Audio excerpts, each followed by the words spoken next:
नमस्कार। आज मी तुम्हाला बांगडा मासा कसा कुरकुरीत तळायचा ते दाखवते। हे बघा बांगडा मासा। हे बघा हे बांगडे मासे 3। आता हे आपण सर्वप्रथम घेतले आणि आता हे धुवून काढते। असे खसा पाण्यात घ्यायचे, त्याच्या तोंडातून असं गळावून हे पाणी म्हणजे चांगले स्वच्छ पात्यावर म्हणजे घाण गुण सगळी निघते ना। असं काढलं तर आपल्या पोटातलं आताडे हे अशी घाण काढायची, असं स्वच्छ धुवायचं। हे पहा किती स्वच्छ धुतला आता, किती छान वाटतंय बघा, किती चांगला सुटसुटीत घाण गुण काही नाही त्याला। आता हे पहा असे टाकले हे बांगडे 3। आता हे 3 बांगड्याला असं चांगला कुरकुरीत तळते, अगदी मस्त। बांगडा तळायसाठी बेसन पीठ थोडं त्याला घट्ट यावा म्हणून चिटकावा म्हणून गव्हाचं थोडंसं नॉर्मली पीठ, हा थोडा रवा, ही मिरची पावडर, मीठ, हळद आणि हा लिंबू। आता हे सर्व एकत्र करायचं, असं लिंबू पिळायचा, हे सर्व एकत्र करायचं। पाणी नाही टाकायचं याच्यात, अजिबात त्या मिश्रणाला पाणी नाही टाकायचं।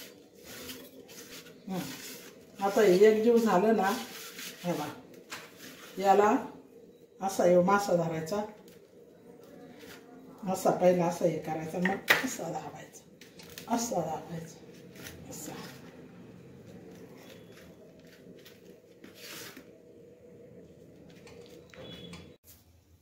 हा बाई माशांना आहे ना मसाला लावून झालेला आहे।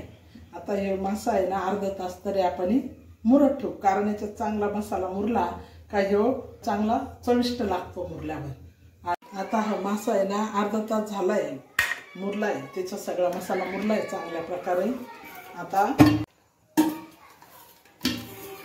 तव्यामध्ये तेल टाकलंय, तवा तापत ठेवलाय, हे बघा कसं लाल झालाय, मसाला मुरलाय बघा कसं, किती सुंदर। आता याच्यात टाकून द्यायचं, चांगला दिसतो। आता तेल आपलं तापलं का नाही बघायचं असं, हे वर आलं जळायला लागलं का समजायचं आपलं तेल हे तापलं। मासा असं सोडायचा त्याला, हे असे 3 मासे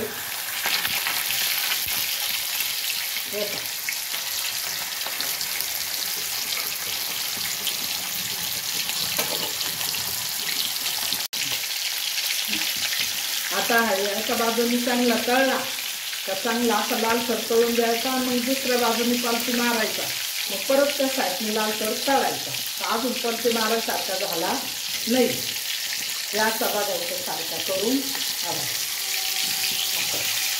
कारण समजतो पीठ वगैरे चिटकायचं का काय असं समजलं पाहिजे, त्याचं तव्याला ना पीठ चिटकतं।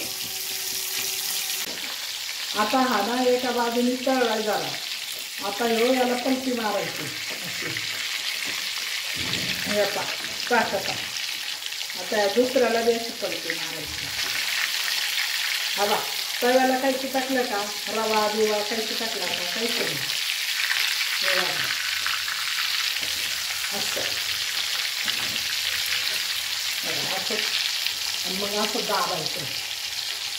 रवा आहे बरं का थोडंसं जाडसर टाकलेला, म्हणजे छान दिसतो आणि चांगलं वाटतं जरा। हा मासा दोन्ही साईडने आलती पलटी केलाय आणि हवा करायचा, त्याच्यावर हा रवा टाकलाय ना, रव्यामुळे ना मासा कुरकुरीत होतो आणि खायला बी टेस्टी लागतो। हवा किती कुरकुरीत झाला। आता हवा दोन्ही साईडने भाजलाय, हवा किती छान चाललाय चांगला। आता त्याला काढून घेऊ आपण, हवा दोन्ही साईड कुरकुरीत असं झाला, कुरकुरीत हवा असा दाबायचा, दाबला का त्याच्यात पाणी वगैरे असतं का पूर्ण जातं निघून आणि एकदम कुरकुरीत होतो, कडक कडक असा खायला एकदम टेस्टी लागतो. म्हणजे रवा बी भाजतो चांगला, थोडं बेसन पीठ बी चाळलं जातं आणि मग ते एकदम कुरकुरीत लागतं खायला, एकदम टेस्टी.